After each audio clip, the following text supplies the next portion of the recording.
So give yourselves a woo. Woo! Oh, y'all are good. But you gotta get the hands going too. So, okay, will you do it again? Okay, 1, 2, 3. Woo!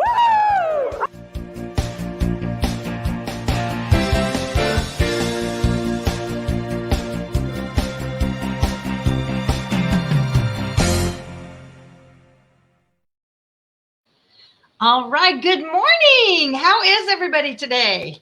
Do you feel like maybe you need to give yourselves a woo? So like go woo, because yay you, right? Sometimes you need a little extra woo or a little extra fun just to kind of get going in the mornings. Or maybe you're one of those that just wakes up that way every morning. I am not. I'm a slow waker-upper. So I tend to just wake up, do a lot of that morning is the lights filtering in. That's when I do my praying and not really meditating. It's always just praying for me. It's like, Lord, thank you for the day. Thank you for my soft bed. Thank you that I'm alive today. Thank you for another day. So how about you? So let's start off the morning by telling me, do you wake up bright-eyed and bushy-tailed, or do you wake up slow and smooth? Hi, Kathy. Hi, Grace. Thanks for being here this morning. Love you guys, and just so excited I get to see you in real person today. So we have our Fun Fearless lunch here in Kansas City area, in Lenexa actually. And I'm just looking so forward to seeing the ladies live and giving some hugs. Isn't that wonderful? I just love that. Okay, so Sherry, all right, you are a wake up slow and Grace with coffee. Kathy, I'm super excited to get the day started. I kind of thought you might be one of those rise and shine girls. I'm happy when I wake up. I just like to lay there, and then that's when I do my Bible reading. And sometimes Bill will bring my tea into me. It's like, oh man, am I a blessed woman or what? And he takes the dog out. So my mornings actually are very nice because of the way that we've kind of gotten into that habit. Grace, wake up bright and bushy-tailed. Oh, I love it. Is anybody else a slow riser besides me? Bill's one of those. His feet hit the floor. He is up. He gets dressed, and he gets dressed for the day the minute he gets up. I, on the other hand, do not. I don't know. It depends. If I'm going to be out and about, then like today, I go on the show and then going to, go to lunch, our Christmas lunch. So if I have someplace to go, then I'll do my reading and my praying in the morning in my bed, which is, I don't know, I just love it. Makes me feel good. And then I get up and get dressed. But there's a lot of mornings when I'm not going to be on a Zoom. And I know, Kathy, that never happens to you. So I don't know if you ever give yourself one day to just wake up and not have to get into that, mode to be seen. But I hope you do, because it's important. That's one of the things with self-care that you might think about for the holidays is, are you, especially because it's such a busy time and there's always people out and it can get a little crazy through this whole month, but finding time to give yourself a little me time, a little something where you can just relax. This is for all women out there, because it tends to be such a stressful month and we all look forward to it. We love it. I love Christmas. I just love it. I started even earlier than Thanksgiving this year. We wait till Thanksgiving, and I don't know, just couldn't wait. I wanted to get the Christmas tree up. So let's see. So Grace and Kathy are all that. So I guess maybe of those of y'all who are watching, I'm the only slowpoke in the mornings. All right, so let's talk about a little bit. What is Christmas looking like for you this year? So I'm going to try to get y'all, I want a lot of interaction today, because it's like, sometimes I'm just talking. I mean, I know that's why I'm here on the show, but I would love even more participation from you guys. So what is your favorite, I know there's many, but like, what is one of your favorite things that you look forward to during the holidays? Is it food? And if it's food, what's one of your favorite foods? If it's particular event that you go to or whatever. So can you take just a moment and think about that? Like, what is one of the favorite things about Christmas for you? And we're then going to segue into the fact that, what does Christmas look like for you this year? Here we are, 2023. And, we've had a few challenging, interesting, whatever you want to call it, kind of years. And let's just see what is it looking like for this year. So, Kathy, Pinocchio had a little problem. So, cooking for your family. So, what I want to know is, do you really cook? Ha ha ha ha. And who is? But I know the foods. I think for me, it's having that meal with everybody there, because we don't all live together anymore. Obviously, Alicia's in Wisconsin, Justin's here, but he's in Lee Summon. He has his family. And my sister is in Utah, my mother's and my brother are both in the Phoenix area. So it's not like we can all get together, and all have a meal together. But that is my favorite part, is actually having everybody together when that can happen. And I think that's the thing that continues to be a little bit of a challenge for me, continuing to have to adapt. And I know if there's one thing that is consistent, it is change. And so we're feeling that again this year. We're here in town, as y'all know, here in the Kansas City area. And Alicia's now gone, but she is coming in. So woohoo, I'm very excited about that. Her whole family will be here between Christmas and New Year, that whole week. And she sends me a message and she said, "So Mom, we think we're going to come in on the 23rd and stay till the 1st. Can you put up with us that long?" So, yes, of course. But I think we're going to have a little sit down to talk about, okay, so what does this really look like? And my mother will be here, so it'll be great. So okay, the kids cook now. Yeah, Kathy, that is great. So now do you get to just go and show up? And okay, so one more question for you, Kathy, because I know you're just great at answering that. So do you go to each family separately, or do y'all have one of your kids that has everybody over? What does that look like?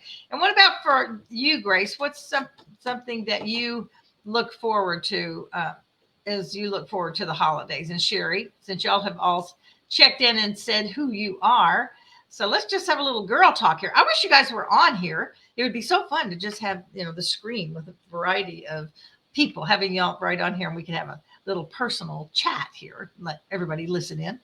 So we, in these past 20 years almost, we have been in Vegas. And so we would come in every other year to spend Christmas here, although it turned out to be a little bit more than that. But that was the original thought when Justin got married.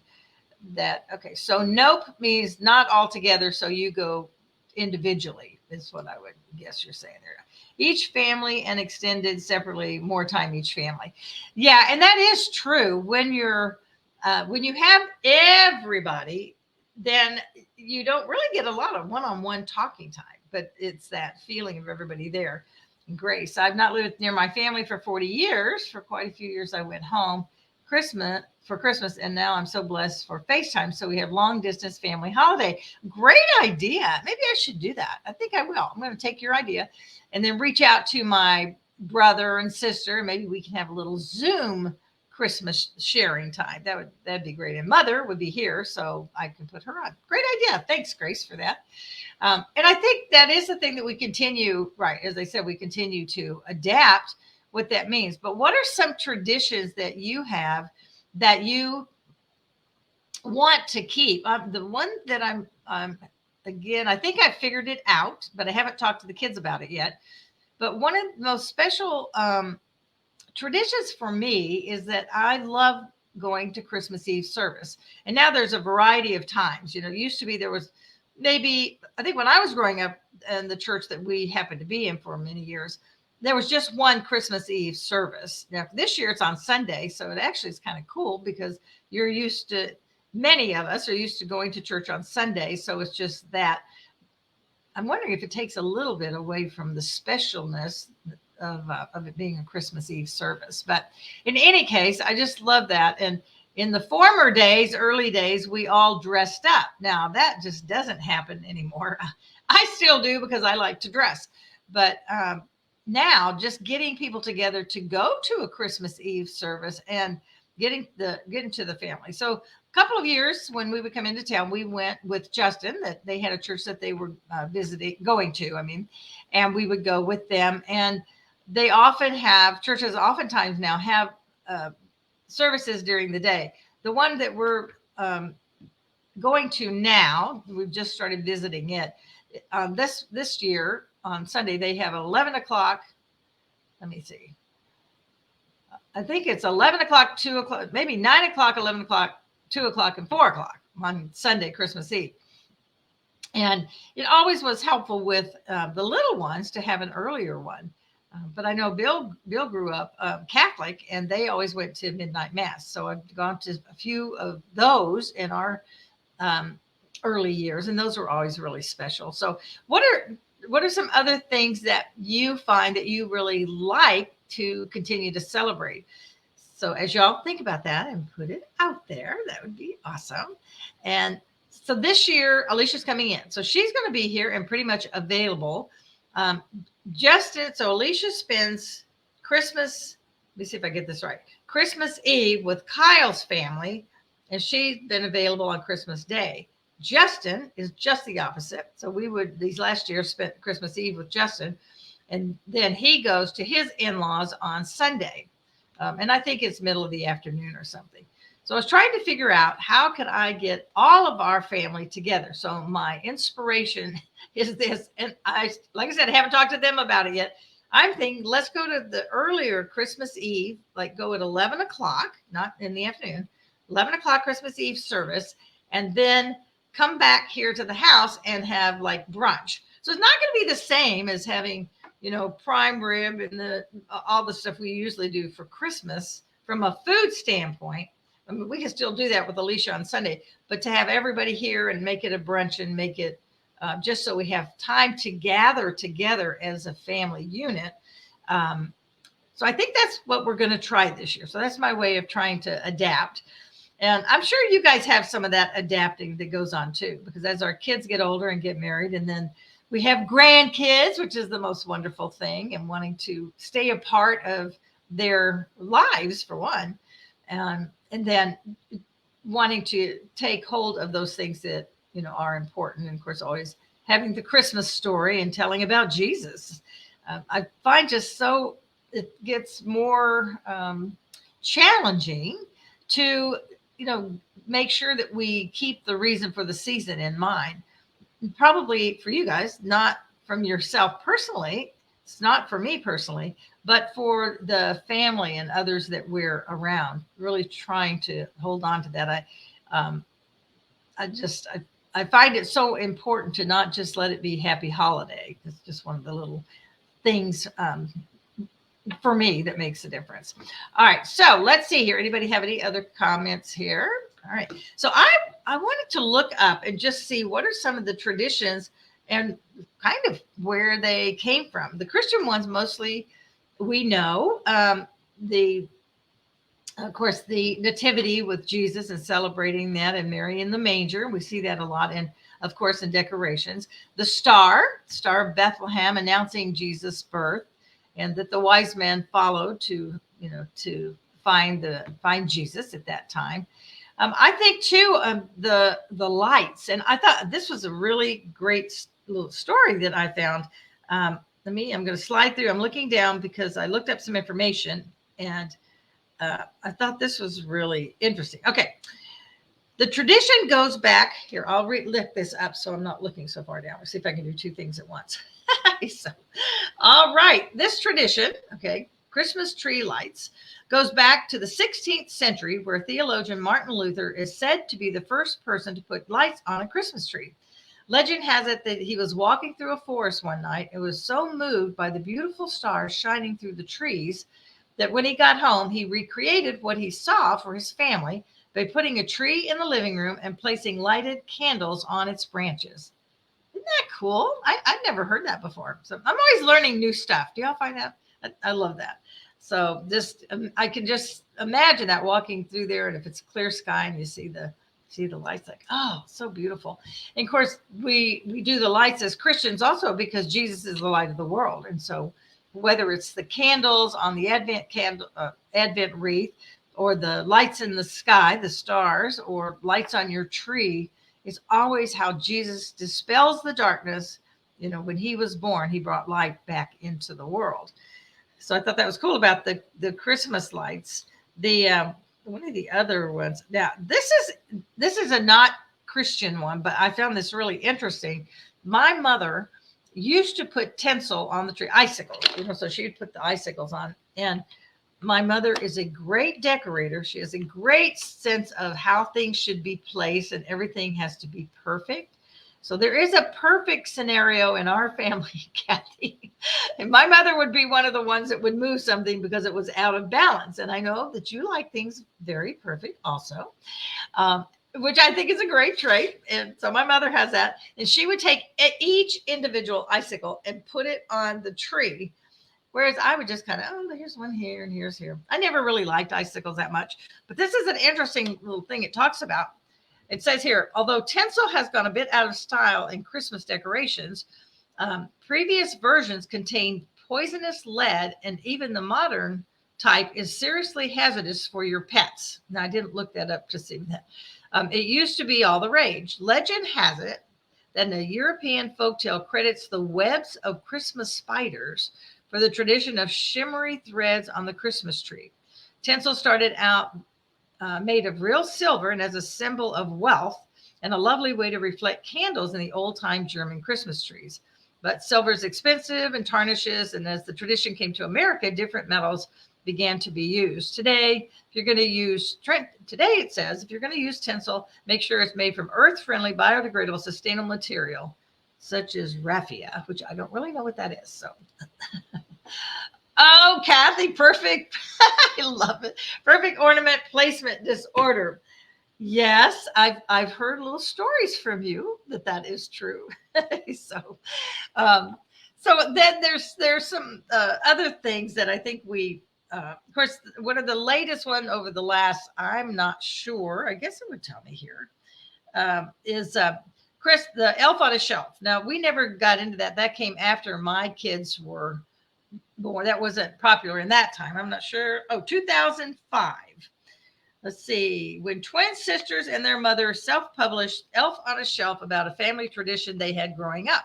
Their toy elf only moved at night, traveling back and forth to the North Pole to report on the kids' naughty or nice behavior to Santa to determine if they've been naughty or nice for the year. So that's kind of interesting. But we never had that, so that's not one of ours. But some of you might. Do any of y'all do the Elf on a Shelf? Since y'all are in the same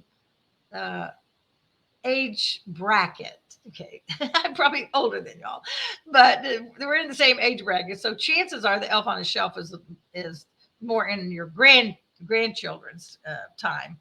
And of course the bells. Don't you love the Christmas bells? Hark how the bells soft sing the bells. I love bells, and I love the bell songs, of course, and the bells just reminding us of things. Ringing the bells for joy. Ringing the bells on Christmas Eve. It's time to come to church. I've never had a church that had bells like that, but I've seen it in lots of movies, and I think it would be really cool to have that. Now, one of the things, and you might know this already, and I think maybe I heard it, but I didn't remember it until this morning. And it says here, so how about jingle bells? They're to warn you that a sleigh is coming so you can get out of the way because you can't hear the hoofs in the snow. So that's probably why the whole Jingle Bell song. It is still, the last time I checked was that Jingle Bells was still the most popular Christmas song of all time. So let me ask you this. What is your favorite Christmas song? There's a few traditions that I can't get through the season without hearing them. And most often you do hear them on Christmas Eve. So what would be your favorite or one of your favorite Christmas songs? You post that for me. And those of you that are watching this later, post it, because I always go back and I read and see if anybody's made some additional comments. So it's cool to have y'all put that in there.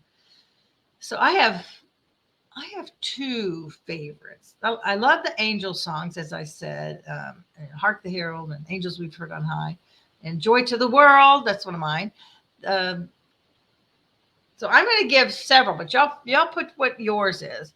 Silent Night, Oh Holy Night are two of my very, very favorites. Oh Holy Night is one of the ones I love to sing the most because it means a lot to me, and I just love to actually sing it. Silent Night is beautiful. It is most often used, or in my experience, most often used on Christmas Eve with a candlelight service, and we start with one candle, and then everybody lights their candle across the room, and it's just so powerful to see that. A few years ago, we were at a Christmas Eve service in Las Vegas at the Crossing, is where we were going. And it was fabulous. Matter of fact, I think I posted on Facebook because it was so amazing.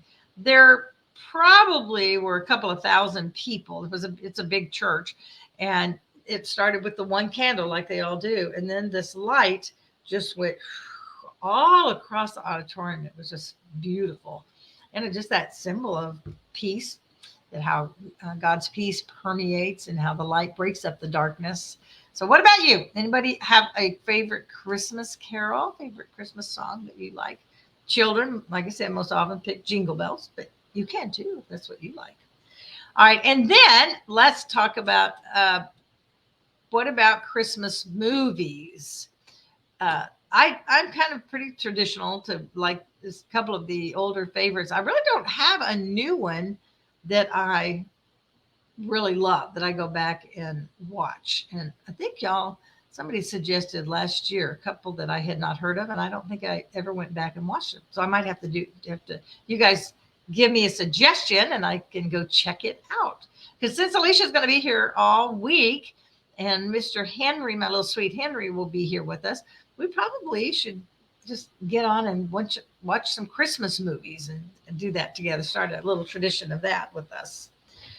All right. Anybody have a Christmas song or Christmas movie? What does your year look like? Think about that. What do you want it to look like? So maybe your Christmas isn't shaping up how you would like it to. Maybe you're not going to be able to be with your families. Many, many people had a different one back in 2020. And I think because of what happened and occurred there for those next few years, 2020, 2021,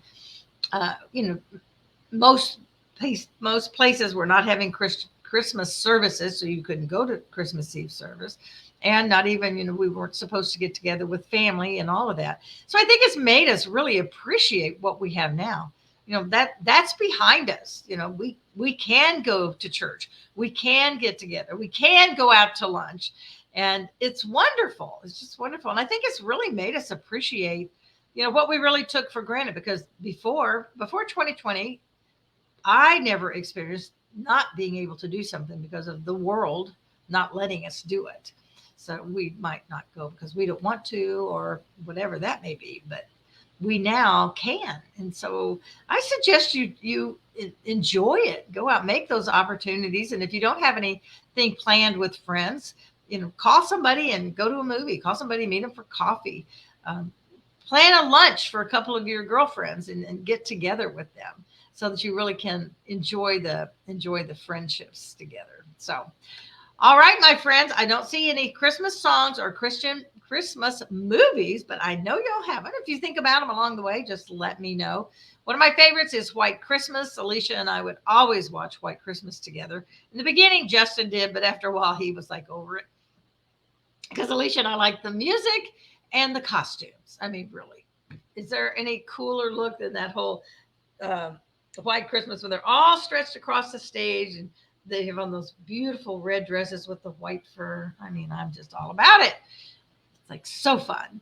All right, my friends, thank you so much for being here. Enjoy this holiday. Enjoy this time of family and friends, and do your decorating. And I would love it if you'd post a picture of your Christmas tree. Matter of fact, I think I'll put that on the Facebook page in the group, Fun Fearless Female group, and just have y'all post a picture of your Christmas tree. Let's share that together. All right. Well, thank you for being here. Remember that life is not a matter of chance. It's a matter of choice. So choose wisely. Choose to be with your friends and family, even if it's Zoom or in person, whatever that looks like. Grace, thanks for that thought. I hadn't really thought about that. So I'm going to do that. And y'all go out and make it a fabulous week. Take care and Merry Christmas. Bye now. Thank you.